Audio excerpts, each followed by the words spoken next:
مجید فرقان حمید نے ان کا اور مقام پر ذکر کیا، رجال لا تلہیہم تجارت ولا بیع عن ذکر اللہ۔ اللہ کے کچھ خاص بندے ایسے بھی ہیں جو تجارت بھی کر رہے ہو تو دل ان کا اللہ کی یاد میں مگن ہوتا ہے۔ کیا کر رہے ہو بولیے، کیا کر رہے ہو؟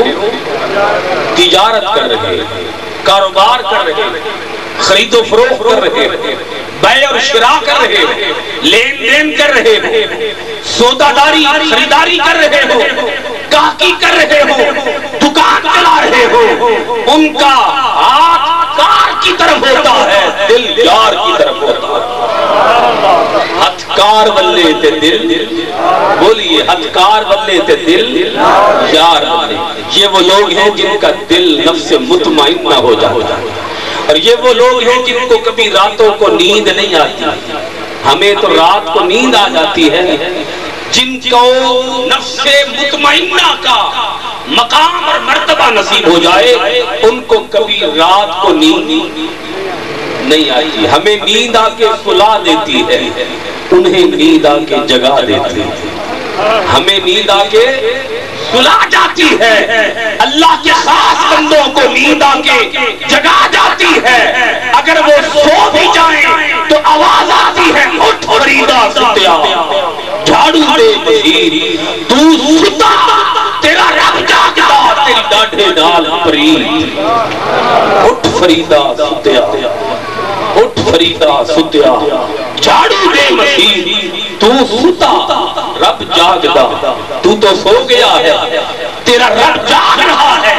تیرا رب وہ ہے لا تأخذہ سنۃ ولا نوم، نہ اسے کبھی نیند آتی ہے نہ کبھی اونگ آتی ہے، نہ کبھی نیند آتی ہے نہ کبھی اونگ آتی ہے۔ دھیان دے کن کو اونگ آ رہی ہے، یہ دائیں بائیں ذرا دیکھیں نا جن کو اونگ آ رہی ہے۔ رب کو کبھی اونگ، بندے کو اونگ آ جاتی ہے، انسان کو نیند آ جاتی ہے، پر جن کا تعلق اس رب ذوالجلال کے ساتھ جڑ جائے، جن کا تعلق اس جاگنے والے ہر وقت جب بیدار رب کے ساتھ ہو جائے، ان کی بھی نیند پھر اڑ جاتی ہے۔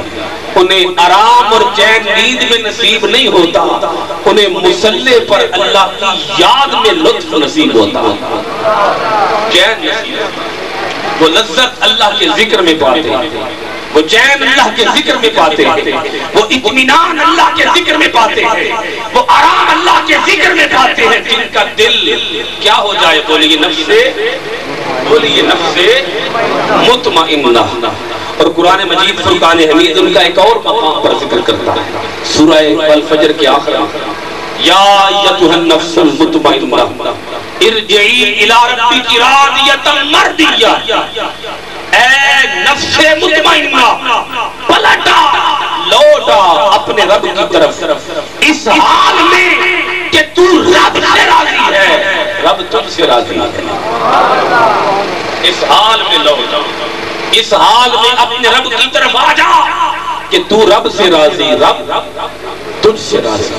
فادخلی فی عبادی وادخلی جنتی، میرے بندوں میں داخل ہو جا اور میری جنت میں داخل ہو جا۔ میرے بندے بھی تیرا انتظار کر رہے ہیں، میری جنت بھی تیرا انتظار کر رہی ہے، میری جنت بھی تیرا انتظار کر رہی ہے، میرے بندے بھی تیرا انتظار کر رہے ہیں۔ یہ گفتگو میں نے اس لیے کی کہ تصوف کی بنیاد ہے تزکیہ نفس پر، باطن کی صفائی پر، من کی صفائی پر۔ اولیاء اللہ ساری زندگی یہی تقاصد نصیب رکھے، کوئی خیر ہے، وہ اپنا کریں ہم اپنا کریں، جو باتیں کرتے ہیں ان کو کرنے دیں، کوئی بات نہیں۔ ہم وہ ہیں جو مست ہو کے تقریر کرتے ہیں۔ عرض کر رہا ہوں، اولیاء اللہ ساری زندگی ایک کام کرتے ہیں، ایک کام، وہ اللہ کے بندوں کے دل صاف کرتے ہیں۔ ان کے پاس جب لوگ جاتے ہیں تو نفس امارہ لے کر جاتے ہیں، نفس امارہ لے کر جاتے ہیں، پر جب ان کے در سے لوٹ کر آتے ہیں اللہ کے بندے، اللہ کے اولیاء، اللہ کے مکرم بندے، اللہ کے خاص بندے جن کو دیکھ کے اللہ یاد آتا ہے، ان کے پاس جب لوگ آتے ہیں تو نفس امارہ لے کر آتے ہیں، پر جب جاتے ہیں نفس مطمئنہ لے کر جاتے ہیں۔ جب جاتے ہیں تو نفس مطمئنہ لے کر جاتے ہیں۔ وہ تو نظر ڈالتے ہیں، دل تبدیل کر کے رکھ دیتے ہیں، نظر ڈالتے ہیں، دلوں کی حالت بدل کر رکھ دیتے ہیں۔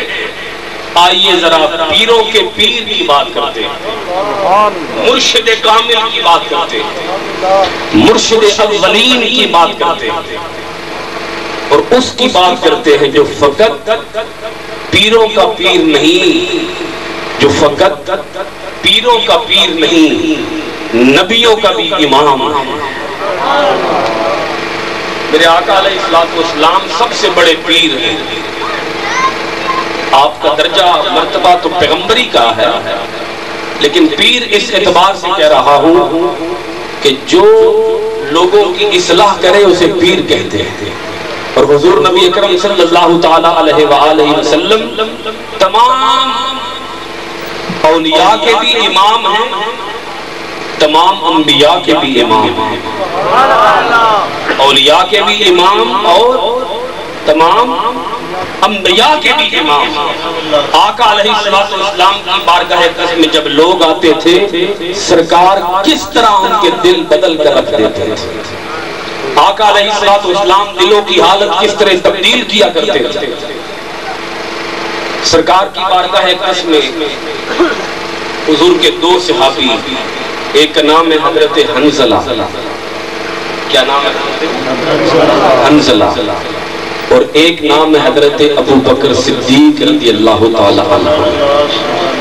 ان دونوں کا پہلے ذرا تعارف کروا دوں، ان دونوں کا تعارف کیا ہے؟ حضرت حنظلہ وہ ہیں کہ جن کو غسیل الملائکہ کا مقام ملا۔ کون سا مقام؟ غسیل الملائکہ۔ میں وضاحت کرتا ہوں غسیل الملائکہ کیا ہے۔ آپ کے اندر عشق اتنا تھا، شادی کی پہلی رات بسر کی اور صبح جب پو پھوٹی تو مدینہ شریف کی دھرتی پر اعلان ہو رہا تھا جہاد کے لیے۔ غسل نہیں کیا، غسل کیے بغیر جہاد کے لیے نکل گئے، میدان جنگ میں شریک ہو گئے، دشمنوں کے ساتھ لڑتے رہے، لڑتے لڑتے شہید ہو گئے۔ آقا علیہ السلام نے فرمایا شہداء کی تمام لاشوں کو جمع کیا جائے، ان کی جسد اطہر کو جمع کیا جائے۔ جب تمام صحابہ کرام کی مبارک اور مقدس اجساد کو جمع کیا گیا تو حضرت حنظلہ رضی اللہ تعالی عنہ کا جسم پاک نہیں ملا۔ اب صحابہ کرام ڈھونڈ رہے ہیں اور آسمان سے ہلکی ہلکی پھوہار سمجھتے ہیں آپ لوگ، بوندا باندی، ہلکی پھلکی بوندا باندی ہو رہی ہے۔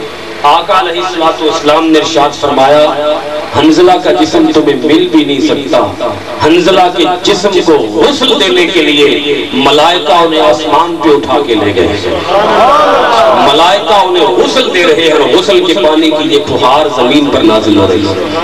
وہ حضرت حنظلہ رضی اللہ تعالی عنہ سرکار علیہ السلام کی بارگاہ میں بیٹھنے والے حضرت حنظلہ اور قرآن اور سنت کی تعلیم حاصل کرنے والے حضور علیہ السلام کے مبارک لبھائے مبارکہ سے دین کی باتیں سننے والے وہ لوگ جو حضور کی محفل میں بیٹھا کرتے تھے، مجھے بتائیں ان کی شان کتنی اونچی ہوگی جو حضور کی بارگاہ میں بیٹھتے ہیں۔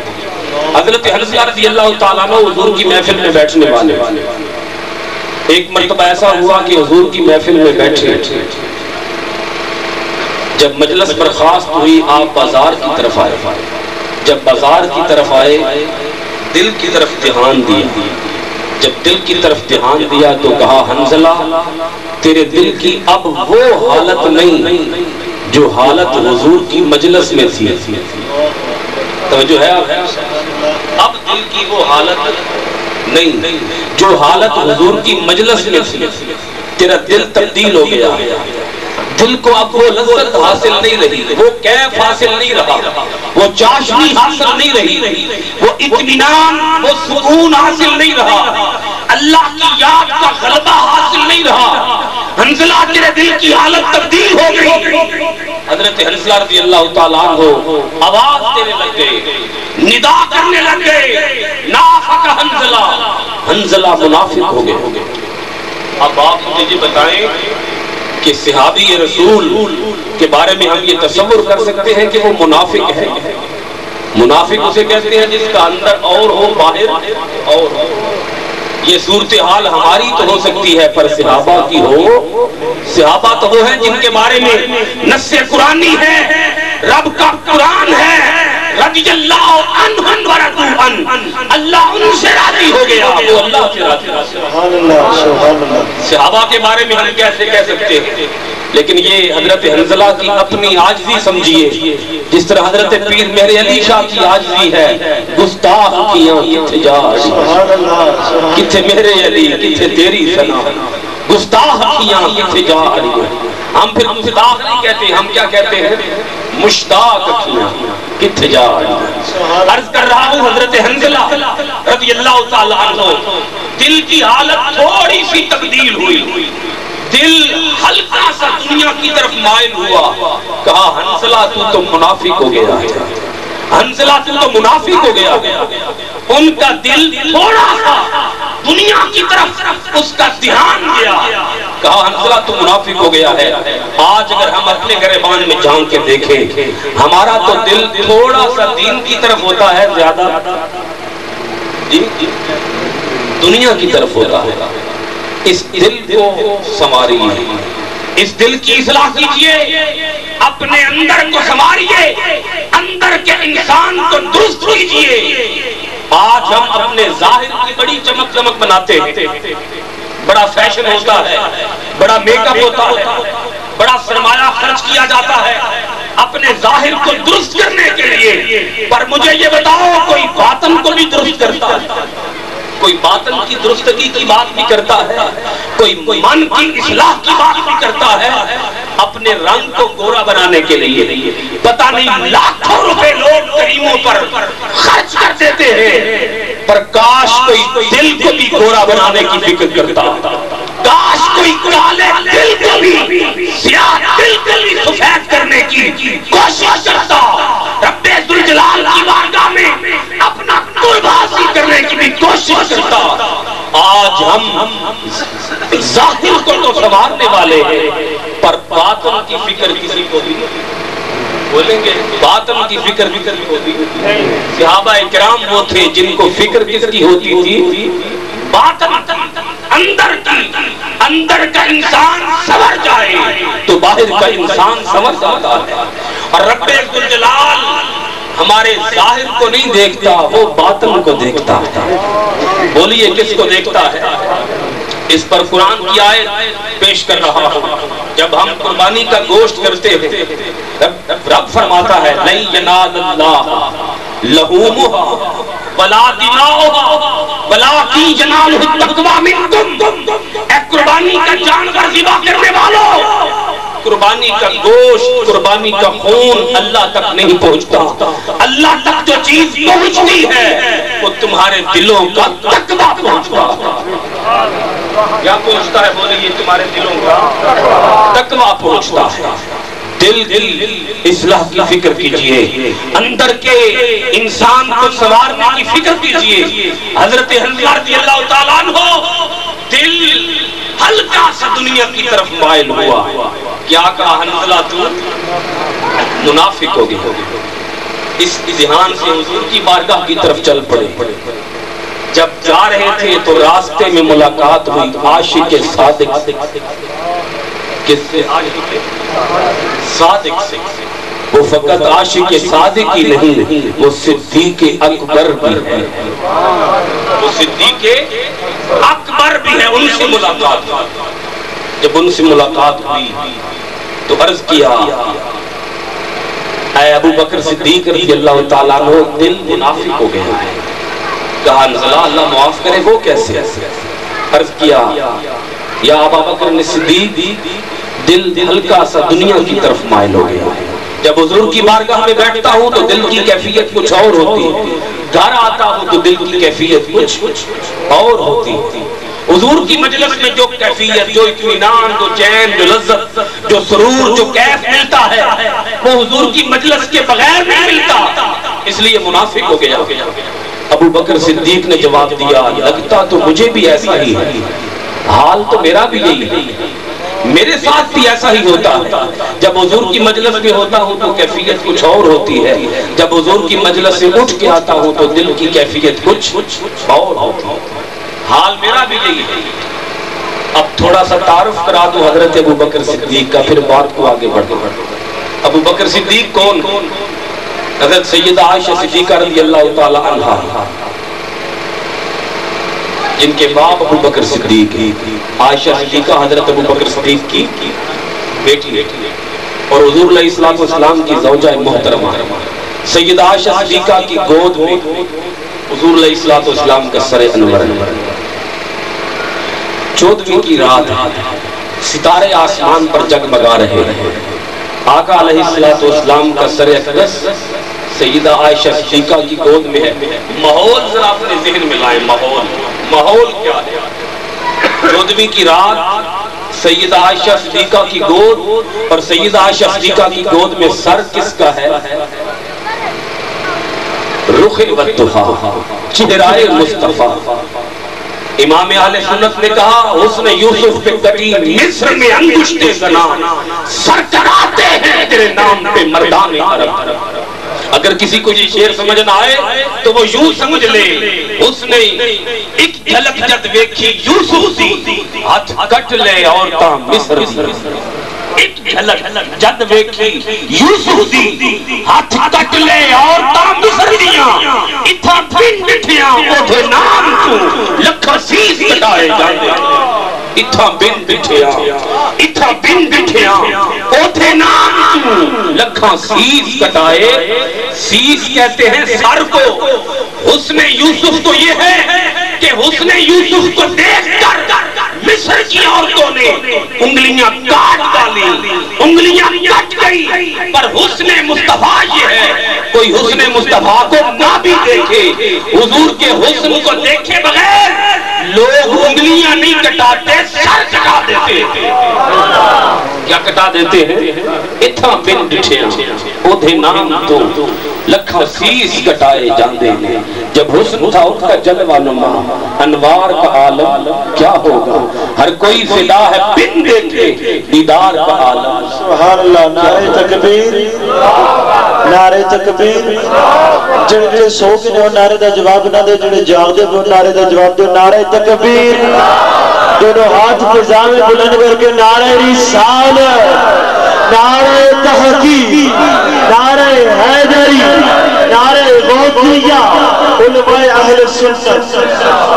ماشاءاللہ ماشاءاللہ. اللہ آپ کے جذبوں کو اور بڑھائے, ان میں اضافہ فرمائے. ماحول ذہن میں ہے. رات کون سی ہے؟ بولیے, تھوڑا تھوڑا آپ بھی بولیے نا. رات کون سی ہے؟ 14ویں. اور ستارے آسمان پہ جگمگا رہے ہیں.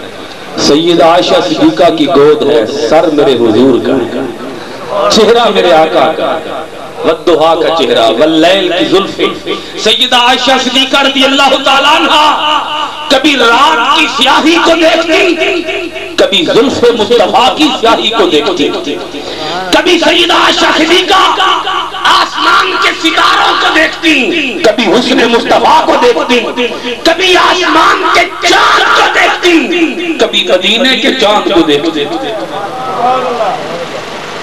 اس طرح کبھی نظر اوپر جاتی, کبھی نظر بولیے نیچے آتی. سیدہ عائشہ صدیقہ کے ذہن میں ایک سوال آیا. سوال یہ آیا کہ جتنے آسمان پہ تارے ہیں کیا اتنی کسی کی نیکیاں بھی ہوں گی؟ قربان جاؤں اما عائشہ صدیقہ کے ذہن پر, قربان جاؤں سیدہ عائشہ صدیقہ کے سوال پر, قربان جاؤں سیدہ عائشہ صدیقہ کی سوچ پر. آج کا انسان اگر آسمان کے ستاروں کو دیکھے تو ذہن میں یہی سوال آئے گا, جتنے آسمان کے ستارے ہیں اتنے کسی کے پاس پیسے بھی ہوں گے؟ آج کا انسان عبداللہ نہیں رہا، عبدالدینار بن گیا۔ عبداللہ اور ہوتا ہے، عبدالدینار اور ہوتا ہے۔ عبدالدینار ہوتا ہے دینار کا بندہ، عبداللہ ہوتا ہے اللہ کا بندہ۔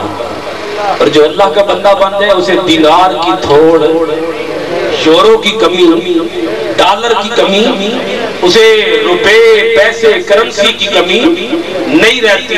اور جو عبدالدینار بن جائے اس کی کمی پوری ہوتی ہی نہیں۔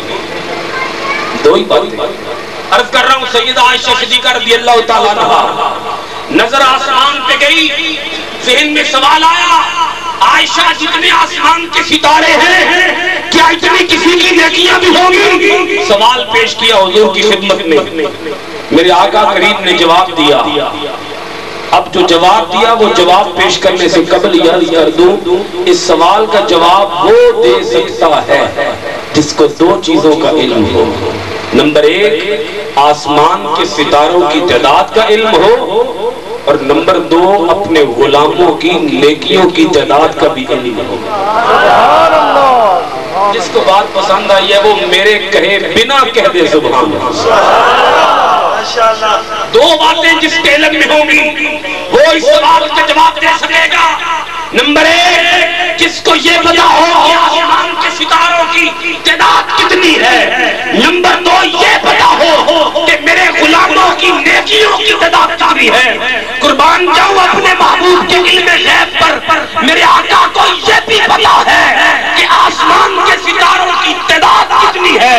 میرے آقا یہ بھی جانتے ہیں میرے غلاموں کی نیکیوں کی تعداد کتنی ہے۔ سبحان اللہ، ماشاءاللہ۔ کرنا حضور فرما سکتے تھے عائشہ صدیقہ مجھے کیا پتا ہے آسمان کے ستارے، میں کوئی آسمان کے ستارے گنتا رہتا مجھے کیا خبر، اور مجھے کیا خبر غلاموں کی نیکیوں کی تعداد کتنی ہے۔ یہ تو کبھی راتوں کو کرتے ہیں، کبھی گھروں میں چھپ کے کرتے ہیں، کبھی مسجد میں کرتے ہیں، کبھی ظاہراً نیکیاں کرتے ہیں، کبھی باطناً نیکیاں کرتے ہیں، کبھی چھپ کے کرتے ہیں، کبھی سریعان کرتے ہیں۔ عائشہ مجھے نہیں پتا ان کی نیکیوں کی تعداد کیا ہے، پر غیب کی خبر جاننے والے نبی نے کہا عائشہ میں یہ بھی جانتا ہوں آسمان کے ستارے کتنے ہیں، میں یہ بھی جانتا ہوں میرے غلاموں کی نیکیوں کی تعداد کتنی ہے۔ تھوڑی کہی ہے ویسے، ذوق سے کہہ دیں سبحان اللہ۔ آقا علیہ السلام نے ارشاد فرمایا عائشہ جتنی نیکیاں، جواب سنیے اب ذرا، جتنی نیکیاں آسمان کے ستاروں کی ہیں اتنی نیکیاں عمر ابن خطاب کی، فاروق اعظم کی۔ میرے آقا فاروق اعظم کی شان کو بیان کرتے ہیں، لو کان نبیا بعدی لکان عمر ابن الخطاب، اگر میرے بعد کوئی نبی بننا ہوتا وہ نبی عمر ابن خطاب ہوتا۔ فرمایا میرے بعد نبی ہے نہیں، اگر بننا ہوتا تو وہ نبی عمر ابن خطاب ہوتا۔ پھر میرے آقا فرماتے ہیں الشیطان یفر من ذل عمر، شیطان عمر کے سائے سے بھی دور بھاگتا، شیطان عمر کے سائے سے بھی دور بھاگتا۔ میرے آقا نے فرمایا الحق ینطق ولا لسان عمر، حق عمر کی زبان پر بولتا ہے، خدا عمر کی زبان پر کلام کرتا ہے۔ اب سیدہ عائشہ صدیقہ نے جب عمر ابن خطاب کا نام سنا تھوڑی پریشان ہو گئی، پریشان ہو گئی۔ حضور نے پوچھا عائشہ پریشان کیوں ہوئی؟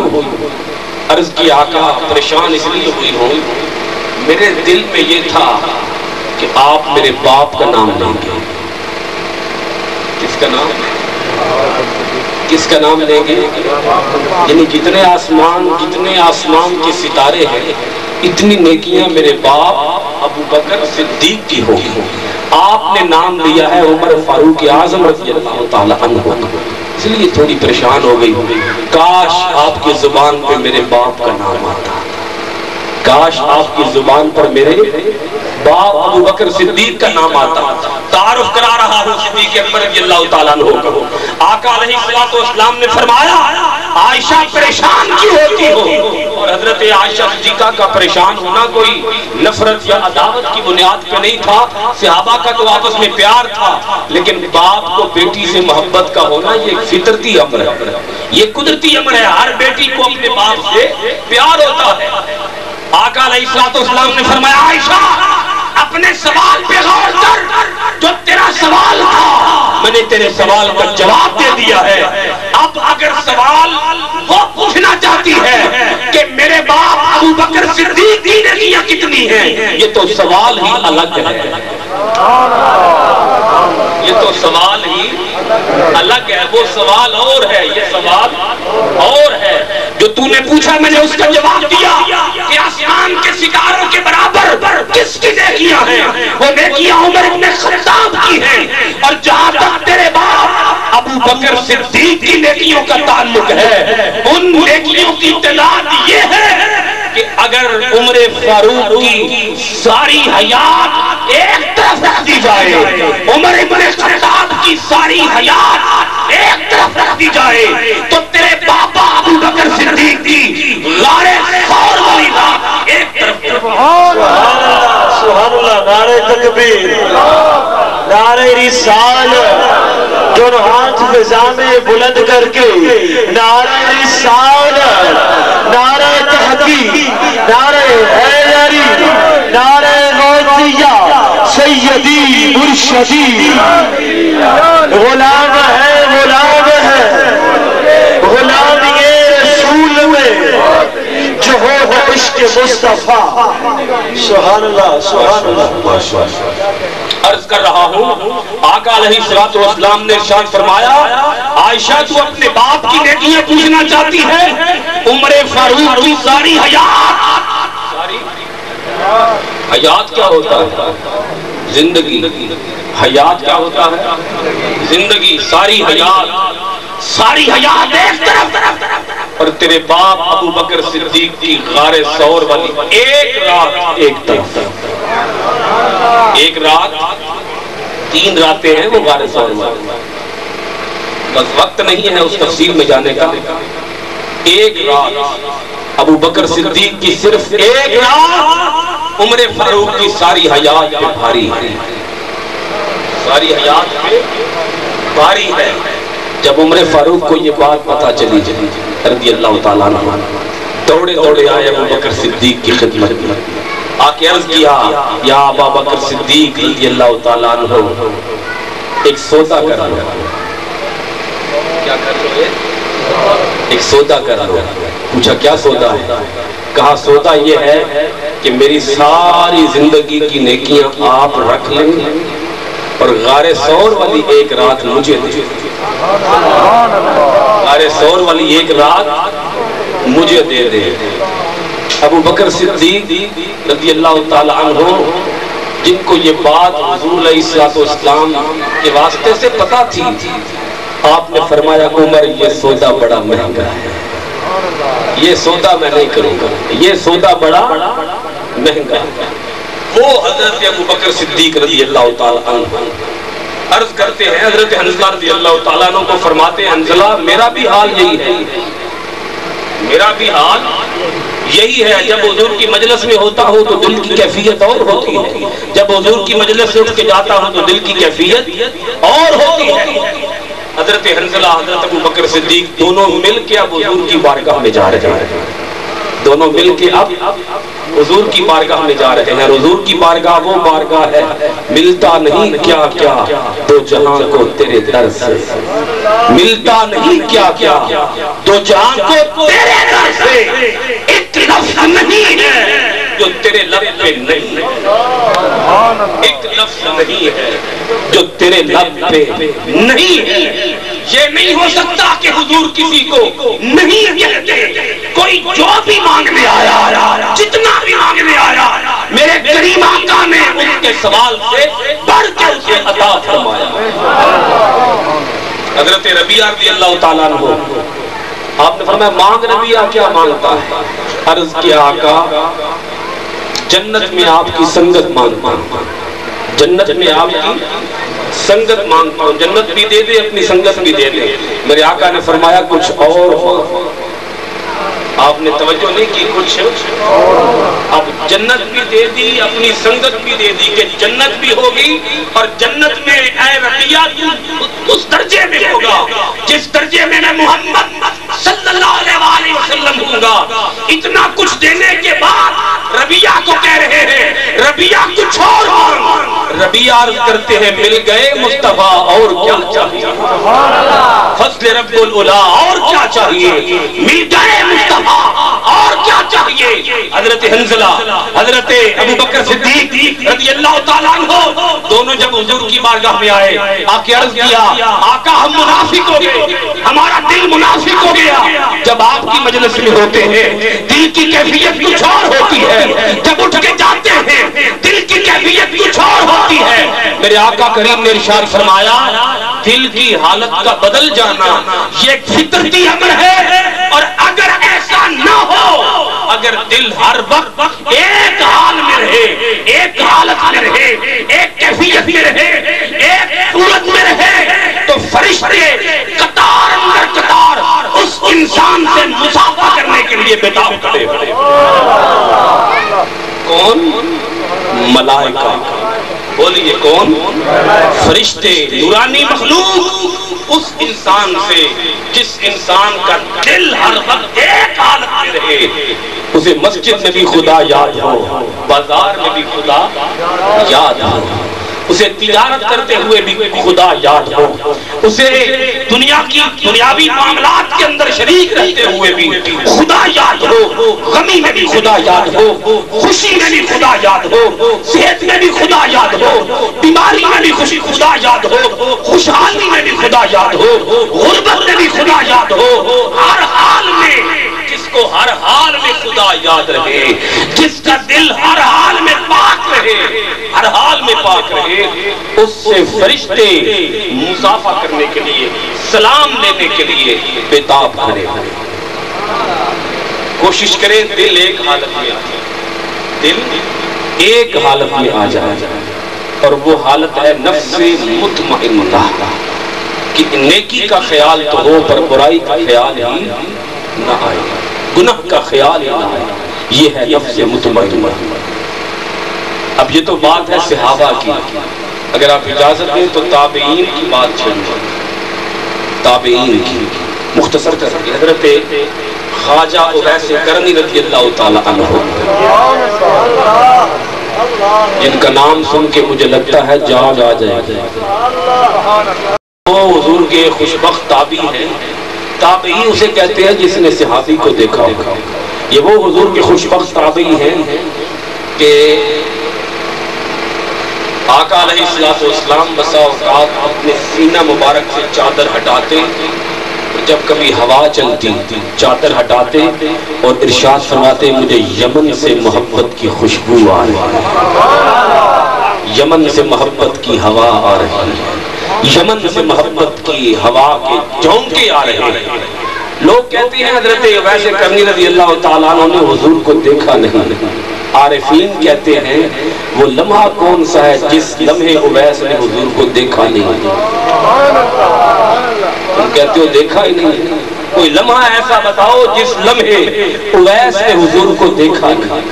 اویس تو ہر وقت باطن کی آنکھ سے ہر وقت حضور کی مجلس میں حاضر رہا کرتے تھے، ہر وقت حضور کی مجلس میں شریک رہا کرتے تھے۔ وہ حضرت خواجہ اویس کرنی رضی اللہ تعالیٰ عنہ۔ اب مقام اور مرتبہ تو آپ نے سن لیا، اب دنیاوی مقام و مرتبہ دیکھیں۔